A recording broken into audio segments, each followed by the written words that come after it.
कश्मीर में हालात गंभीर बने हुए हैं।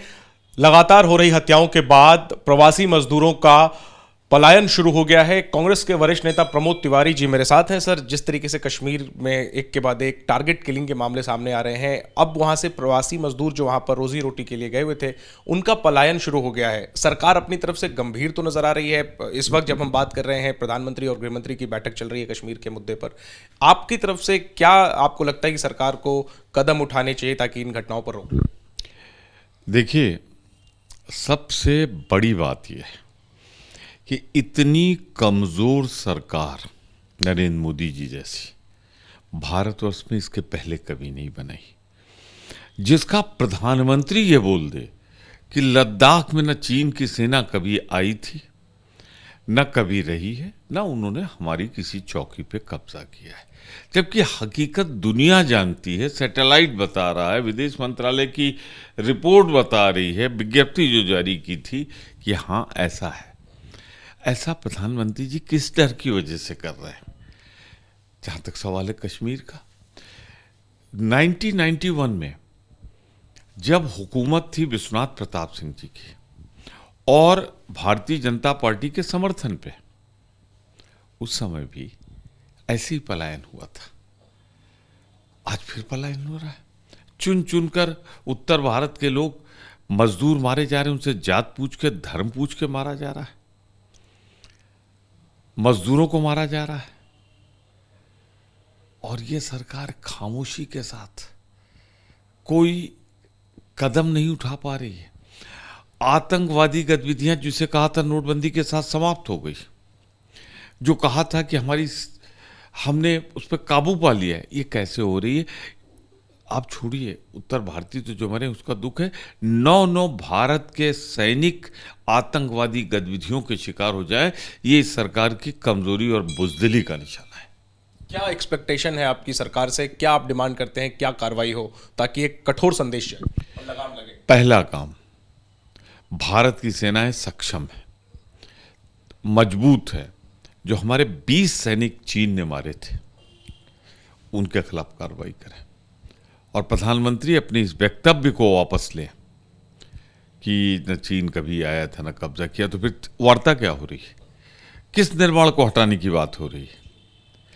तो कुल मिलाकर प्रधानमंत्री जी अगर अपना दृढ़ रुख चीन के खिलाफ दिखाएं, अपने भूभाग को वापस ले, तो पाकिस्तान को संदेश मिल जाएगा। अब पाकिस्तान में आप फिर कुछ कर दो तो उससे तो रुकने वाला आतंकवाद नहीं है। आतंकवाद तब रुकेगा जब चीन और पाकिस्तान, जहाँ से ये आतंकवादी गतिविधियाँ होती है, दोनों पे बराबर से कार्रवाई हो और भारत की सेनाएं सक्षम है। तो ये कमजोरी और बुजदिलाना जो एक निर्णय है भारतीय जनता पार्टी की मोदी सरकार को, उसे वापस लेना पड़ेगा। इसी माहौल में ये सवाल बनता है सर कि इस माहौल में क्या क्रिकेट मैच होना चाहिए पाकिस्तान से? क्योंकि आपको मालूम है दुबई में T20 वर्ल्ड कप में भारत और पाकिस्तान का मैच होना है, बड़ी तैयारी उसको लेकर की जा रही है, लेकिन एक वर्ग है जो सवाल उठा रहा है इस माहौल में पाकिस्तान से मैच खेलने पर। आपकी क्या राय है? देखिए, एक वर्ग क्या है, बहुमत बहुत से लोग हैं जो ऐसा कह रहे हैं कि एक तरफ हम शहीदों की अर्थी को कंधा दें, दूसरी तरफ सरकार बोले कि ये पाकिस्तान के आतंकवादी हैं, और तीसरी तरफ हम क्रिकेट के मैच दोस्ताना माहौल में खेलें। तो उनकी भावनाएं जो हैं वो अपनी जगह हैं। उनको आप सही कहें या गलत कहें, पर उनकी भावनाएं जो हैं वो किसी आधार पर हैं। रही बात दूसरी कि होना चाहिए कि नहीं होना चाहिए, ये भारत सरकार कूटनीतिक स्तर पर निर्णय ले, ये तो उनको करना है। क्रिकेट कंट्रोल बोर्ड को तो नहीं करना है ना। क्या आप नौजवान जो हमारे मारे गए एक सप्ताह के अंदर, उनकी चिता की राख भी ठंडी न हो, तो क्या उस पर आप मैच खेलना चाहेंगे? ये एक बड़ा सवाल है, इस पर विस्तार से चर्चा होनी चाहिए। निजी तौर पे मगर आपकी निजी हैसियत में आपसे पूछूं कि आपकी राय में क्या ये होना चाहिए? देखिए, मैं पार्टी की तरफ से नहीं कहता, व्यक्तिगत तौर पे व्यक्तिगत तौर पे मैं कहता हूं कि जब कंधे पर शहीदों के अर्थी हो, तो फिर उस देश से मैच खेलना जिस पर खुद सरकार इल्ज़ाम लगा रही हो कि ये अर्थी उनकी वजह से है, मैं समझता हूं भावनाओं को आहत करने वाली है। एक आखिरी में मैं पूछूंगा सर, पड़ोसी देश बांग्लादेश में जो हालात हैं वहाँ पर अल्पसंख्यकों को यानी कि हिंदुओं को टारगेट किया जा रहा है और पूरे बांग्लादेश से मामले रिपोर्ट हो रहे हैं, हिंसा की जा रही है हिंदुओं के खिलाफ, वहाँ के धार्मिक अल्पसंख्यकों के खिलाफ।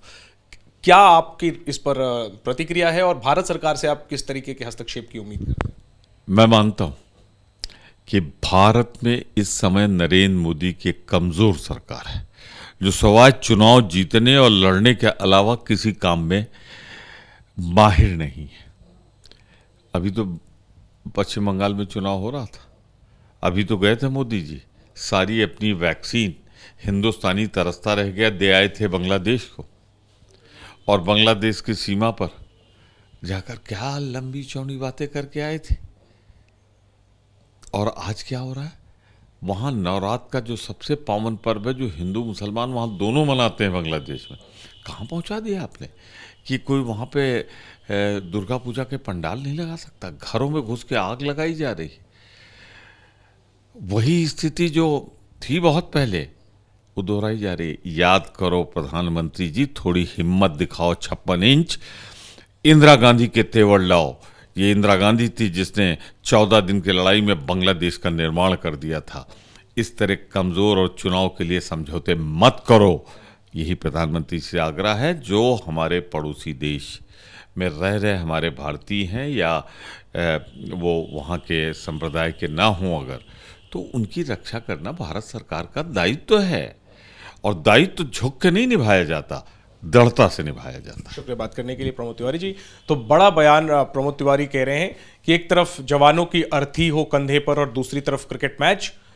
निजी तौर पर उनकी राय है कि ऐसे माहौल में क्रिकेट पाकिस्तान से तो नहीं ही होना चाहिए, और चाहे वो कश्मीर में प्रवासी मजदूरों की हत्या का मामला हो या फिर बांग्लादेश में अल्पसंख्यकों पर जो अत्याचार हो रहा है, केंद्र सरकार मोदी सरकार से प्रमोद तिवारी ने अपील की है कि मजबूती दिखाएं और एक कठोर हस्तक्षेप करें, चाहे वो कश्मीर हो या फिर बांग्लादेश। कैमरा पर्सन मोहित कासले के साथ जैनेंद्र, एबीपी न्यूज, लखनऊ।